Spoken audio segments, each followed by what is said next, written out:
고린도전서 16장 13절부터 24절까지 함께 읽도록 하겠습니다.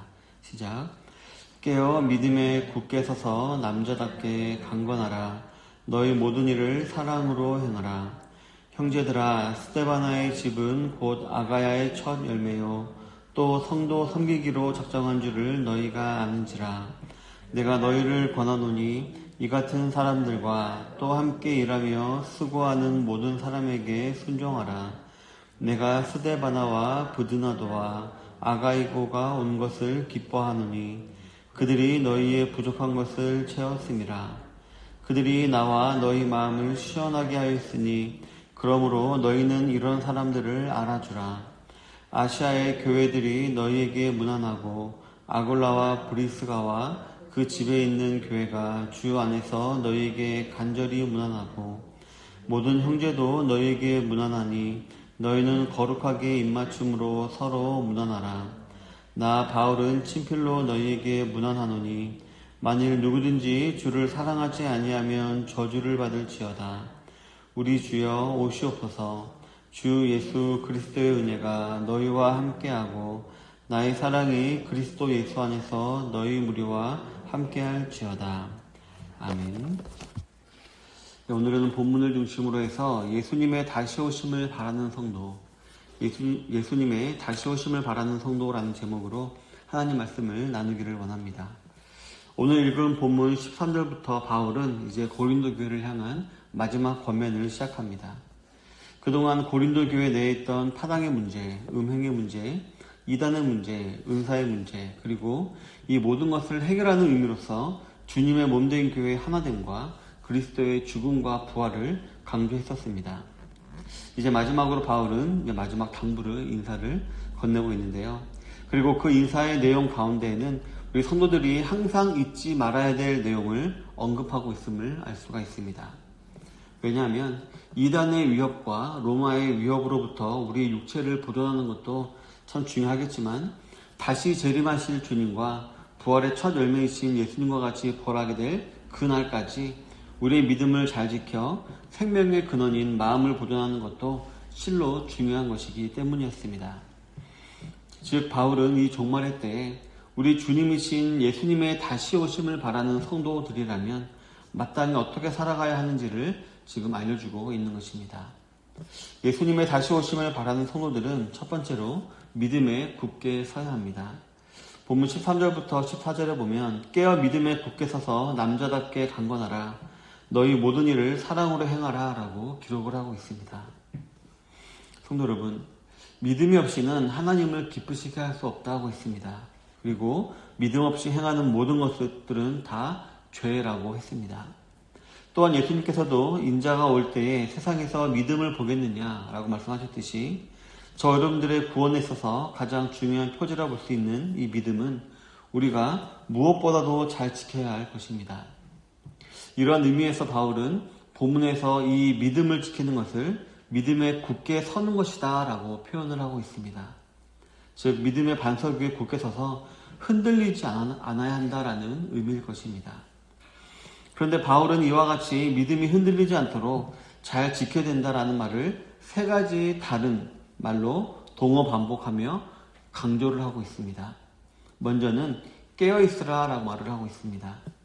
믿음 위에 굳게 서 있기 위해서는, 즉 믿음을 잘 지키기 위해서는 항상 깨어있어야 함을 언급하고 있는 것입니다. 깨어있다라는 말의 의미는 조심하다라는 뜻을 가지고 있습니다. 우리의 믿음을 빼앗고 오염시키고 무력화시키지 못하도록 깨어 조심히 우리 믿음을 보호해야 한다는 것입니다. 다음으로는 남자답게 강건하라 라고 하십니다. 이 남자답게 강건하라라는 말의 의미는 용감하게 행동하라 라는 의미와 함께 미지근한 태도를 보이지 말고 확고한 신념을 가지고 미혹의 세력들로부터 자신을 잘 방어하라 라는 의미를 가지고 있습니다. 마지막으로 바울은 모든 일을 사랑으로 행하라 라고 말하고 있습니다. 이 세상에서도 가장 강력한 힘은 사랑의 힘이다 라고 말을 하기도 하고 또 노래도 있습니다. 그런데 이 교회 안에서도 마찬가지로 하나님과 인간 사이의 관계에 있어서 또 이제 마찬가지인 것입니다. 위에서 언급한 깨어있고 굳게 서 있고 남자답게 강건하라는 말은 마치 우리 인간 편에서의 노력을 말하는 것으로 들리며 또 이러한 노력이 또 필요 없는 것은 아닐 것입니다. 하지만 궁극적으로는 이러한 사람의 노력만으로는 우리는 우리의 믿음을 지킬 수 없고 이는 자명한 사실입니다. 그렇기 때문에 우리는 다른 무엇보다도 하나님을 사랑하는 마음을 먼저 가지고 또한 하나님의 사랑을 구하는 마음을 가지고 우리는 깨어있고 굳게 서있고 남자답게 강건해야 하는 것입니다. 그럴 때 진정한 시너지가 나오는 것으로서 우리는 이 말세 때 우리의 믿음을 주님이 오실 때까지 잘 지킬 수가 있게 되는 것입니다. 성도 여러분, 우리의 신앙생활에 있어서 이 믿음의 중요성은 아무리 강조해도 지나침이 없을 것입니다. 그렇기 때문에 바울도 이렇게 다양한 표현으로 믿음의 중요성을 언급한 것일 것입니다.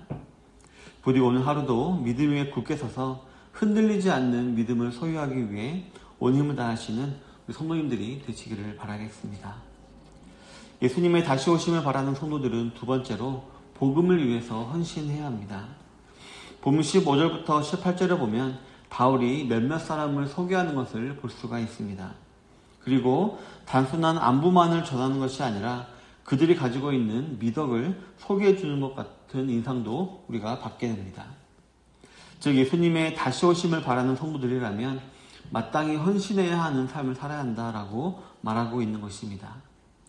그런데 바울은 이러한 헌신을 말하면서 그 헌신에 들어있는 여러 가지 조건들을 또 말하고 있습니다. 먼저 스데바나를 언급하고 있는데요. 스데바나의 섬김을 지금 강조하고 있습니다. 스데바나의 집은 성도 섬기기를 작정하고 그대로 실천했음을 말하고 있는 것입니다. 다음으로는 브드나도와 아가이고를 언급하면서 이들의 채움 사역을 강조합니다. 이 브드나도와 아가이고는 순회 사역자들의 부족함을 채우고 그들을 잘 대접함으로 말미암아 바울과 하나님의 마음을 시원케 했다라고 말하고 있는 것입니다. 성도 여러분, 오늘 본문에서 바울은 복음을 위한 헌신이란 서로를 잘 섬기는 것이고 그들의 부족한 부분을 채우는 것이다 라고 강조하고 있습니다. 우리의 평화를 오신 예수님을 닮은 자들답게 또 그분의 재림을 바라는 성도답게 평화를 위해 그분의 성품대로 서로 섬기고 체험으로 헌신하는 삶을 살아가야 한다라는 것입니다. 부디 오늘 하루도 어찌하든 주위의 이웃들을 위해서 헌신하는 삶, 즉 우리가 가진 것으로 그들을 섬기고 또 채우는 복된 삶을 살아가시는 성도님들이 되시기를 바라겠습니다. 사랑하는 성도 여러분, 본문 19절부터 21절에서 바울은 서로 무난할 것을 언급을 하고 있습니다.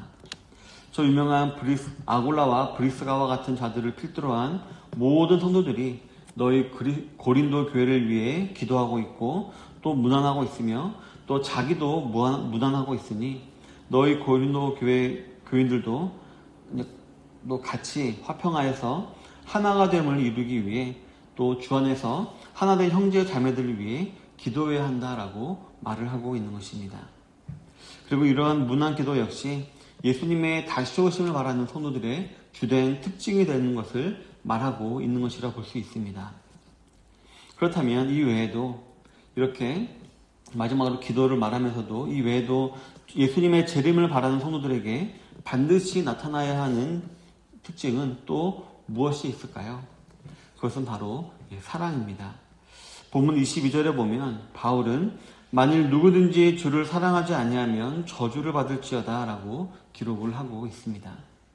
즉 바울은 우리가 하나님을 사랑하지 않는다면 또 주님을 사랑하지 않는다면 그것은 저주를 받을 일이다 라고 말하고 있는 것입니다.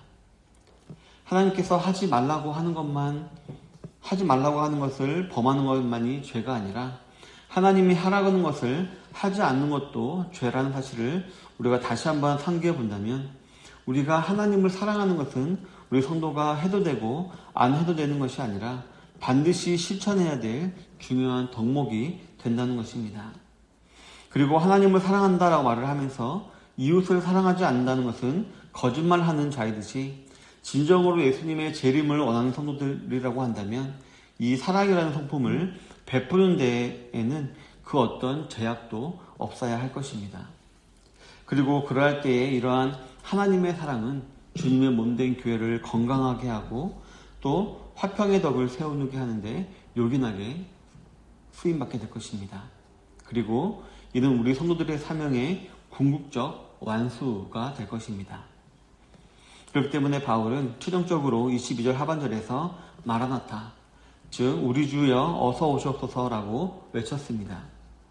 자신이 사랑하는 사람은 어떻게든 함께 있고 싶어서 우리가 안달나지 않습니까?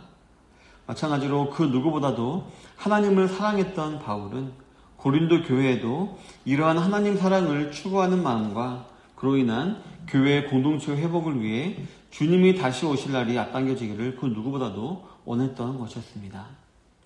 부디 우리 교회 성도님에게도 깨어서 남자답게 강건하고 사랑을 행함으로 말미암아 믿음을 굳게 지키고 또 서로 섬김과 체험으로 헌신하고 하나님과 교회를 사랑하는 마음으로 주님이 다시 오실 그날을 소망하게 되는 성도님들이 많아지게 되시기를 바라겠습니다.